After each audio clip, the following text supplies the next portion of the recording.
Cockroach पक्षाचा पाकिस्तानाशी संबंध असल्याची पोलिसात तक्रार। कॉक्रोच जनता पक्षाचा पाकिस्तानाशी संबंध असल्याची तक्रार करण्यात आली असून अभिजित दिपके विरोधात अतिरेकी कारवायाबाबत गुन्हा दाखल करण्याची मागणी करण्यात आली आहे।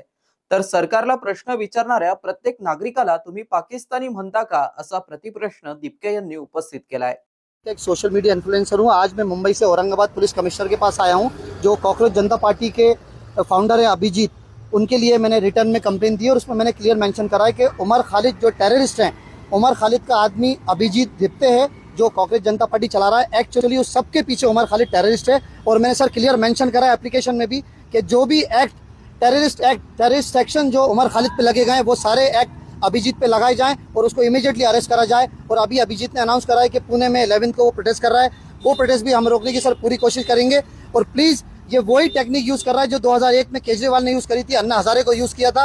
और अभिजीत अपने पूरे देश के युवा को यूज कर रहा है। ये भोली भाली जनता समझ नहीं पा रही, महाराष्ट्र के लोग समझ नहीं पा रहा है, लेकिन मेरा फर्ज है सर, मैं पूरी दुनिया को बता के रहूंगा। ये वही लोग हैं सर, अभिजीत एक्टे के वही लोग हैं, कॉकरोच वही कॉकरोच है जिन्होंने कहा था कि भगवान राम मांस खाते थे, जबकि भगवान राम ने कभी मांस नहीं खाया था। ये वही लोग हैं सर जिन्होंने कहा था कि भारत तेरे टुकड़े होंगे। उन्हीं लोगों का आदमी अभिजीत है। कैसे इन लोगों को लोग सपोर्ट कर रहे हैं, मैं ये बात जानना चाहता हूँ इस देश की जनता से। और पूछूंगा पुणे से, महाराष्ट्र से उस दिन 11 तारीख को 4 बजे कॉलेज के बाहर भी कि क्या समझ के तुम लोग यहाँ पे आए हो। ये वही लोग हैं जिन्होंने कहा था भारत तेरे टुकड़े होंगे। उसका आदमी उमर खालिद का आदमी है ये अभिजीत, और इसके लिए लोग सपोर्ट कर रहे हैं। ये वही है जिन्होंने कहा था, मैं मुस्लिम हूँ लेकिन मैं पूछना चाहता हूँ उन ब्राह्मण भाई बहनों से, जब अभिजीत के लोगों ने कहा था कि ब्राह्मण पूरे के पूरे सांप और नेवले हैं, ये वही अभिजीत है। और किस तरह लोग इसको सपोर्ट कर रहे हैं, एक एक चीज का मुझे जवाब चाहिए। ये लड़ाई मैं शुरू कर रहा हूँ और ये लड़ाई जब तक खत्म नहीं होगी, जब तक अभिजीत अरेस्ट नहीं होगा। पुलिस कमिश्नर ऑफिस औरंगाबाद के खड़ा हुआ मैं पूछना चाहता हूँ पुलिस कमिश्नर सर से भी कि सर अभिजीत अरेस्ट क्यों नहीं हो रहा है। ये पीसफुल प्रोटेस्ट कह रहा है लेकिन कोई पीसफुल प्रोटेस्ट नहीं है।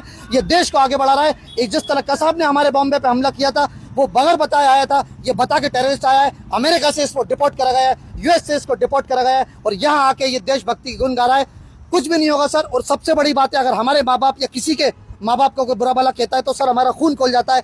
ये देश के प्रधानमंत्री को बुला के बुरा कह रहा है सर। मैं किसी भी पार्टी से, टू बी वेरी ऑनेस्ट, किसी भी पार्टी से सर बिलोंग नहीं करता हूँ, लेकिन ये देश के प्रधानमंत्री को बुरा भला कह रहा है, वो बर्दाश्त नहीं करेंगे। अभिजीत, अगर तेरे अंदर हिम्मत है, मैं खड़ा रहूंगा पुणे में 11 तारीख को। प्रधानमंत्री की बुराई करके बता, मैं तुझे बताऊंगा क्या होता, कौन होता है फैजल अंसारी और कौन होता है सच्चा देशभक्त। मैं ये कहना चाहता हूँ सर, अभिजीत दिपके इस शहर का जो इंसान है, कॉकरोच जनता पार्टी उमर खालिद की पार्टी है, प्लीज इसको सपोर्ट मत करिए। एक आतंकवाद की पार्टी है और बहुत बड़ा बॉम्ब बन के एक दिन ये फटेगा।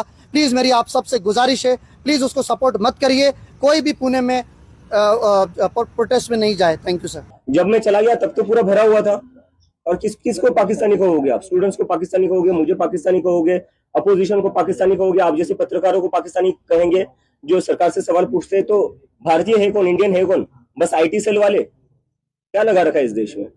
एजुकेशन मिनिस्टर के इस्तीफे के बाद आपकी क्या डिमांड्स रहेंगी आगे? हम उसके लिए पूरा एजेंडा प्रिपेयर करें, जिस पर हम जाकर बताएंगे कि एजुकेशन में क्या क्या, किस तरीके से पूरा एजुकेशन सिस्टम फिक्स हो सकता है। और बात वही तक नहीं है, इस देश में एम्प्लॉयमेंट की भी बहुत जरूरी है। हम देख रहे हैं 10-12 साल में, जो पिछले 10-12 साल में जो इंडिया का पॉलिटिक्स रहा है, हिंदू मुस्लिम कर रहे हैं। उस हिंदू मुस्लिम से किसी को जॉब नहीं मिल रही है, उस हिंदू मुस्लिम से किसी की एग्जाम अच्छी नहीं जा रही है। तो वो सारा फोकस बदलना पड़ेगा, सरकार का जो प्रायोरिटी वो बदलना पड़ेगा, फोकस बदलना पड़ेगा। जब एम्प्लॉयमेंट की बात होगी, जब एजुकेशन की बात होगी, तब कहा जाकर देश सच में प्रोग्रेस कर सकता है। मित्रांनो, ही बातमी तुम्हाला कशी वाटली आमच्या कमेंट बॉक्समध्ये प्रतिक्रियाच्या स्वरूपात नोंदवायला विसरू नका। अशाच बातम्या बघण्यासाठी आणि अपडेट राहण्यासाठी आमच्या YouTube चॅनलला सबस्क्राईब करायला विसरू नका। धन्यवाद।